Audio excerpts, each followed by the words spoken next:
In a small village surrounded by green hills and tall trees, people lived in peace. They helped one another, shared food during harvest, and celebrated festivals together. Everyone loved the quiet life, where kindness was like the air they breathed. But in that same village lived a woman named Ada. She was not like the others. Ada was greedy, selfish, and always found fault with her neighbors. Instead of kindness, her heart was filled with jealousy. Beside Ada lived a gentle woman named Ngozi. She was known for her good heart and cheerful smile.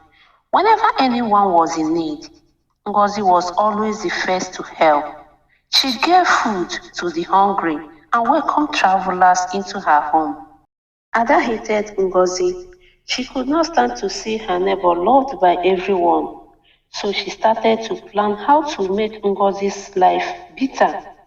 She believed if she destroyed Ngozi's happiness, people would stop praising her. One morning, Ada poured ashes into Ngozi's clean water pot. She laughed as she imagined Ngozi crying over the dirty water. But when Ngozi discovered it, she simply fetched more water and sang joyfully as she walked. Ada grew angrier. She sneaked into Ngozi's garden and cut down her yam vines. Yet when Ngozi saw the damage, she bent down, replanted what was left, and prayed for a better harvest. Her patience only made Ada more restless. Soon, the village prepared for their annual festival. Every family brought gifts of yam, palm oil, and food to share. Ngozi gave her best harvest, even though Ada had ruined part of her farm. Everyone praised her generosity. Ada, on the other hand, had nothing to bring. Her own greed and laziness had left her empty-handed.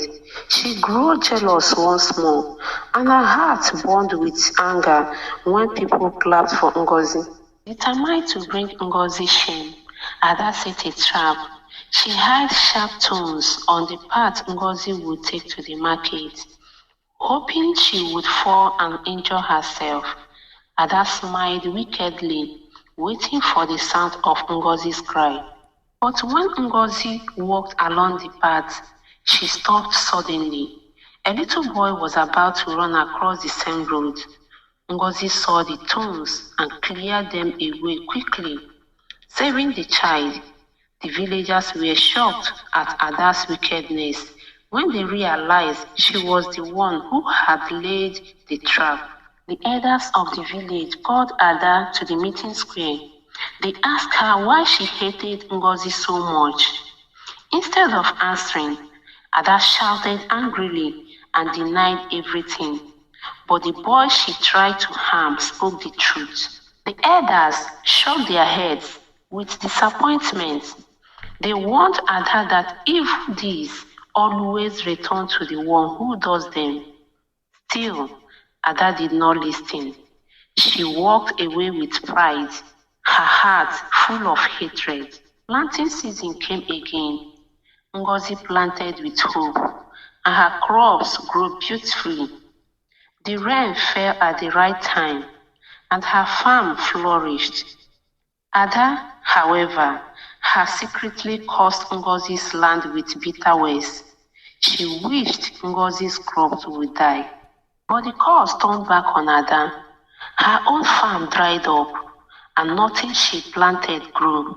She went hungry while Ngozi's farm was filled with food. At least, the people of the village said, she is reaping what she sowed. In the end, Ada grew weak and lonely. No one trusted her anymore, and no one came to her aid. She had destroyed her own peace with her wicked heart. The same evil she wished on others had fallen upon her. Ngozi, on the other hand, lived a long and happy life. Her kindness never failed her. The village remembered Ada as a warning that the wicked always reap what they sow, while the good receive blessings in return. Thank you so much for watching. If you enjoyed this story, Don't forget to subscribe, like, and share so you never miss an update. For more stories is on the way. Bye bye.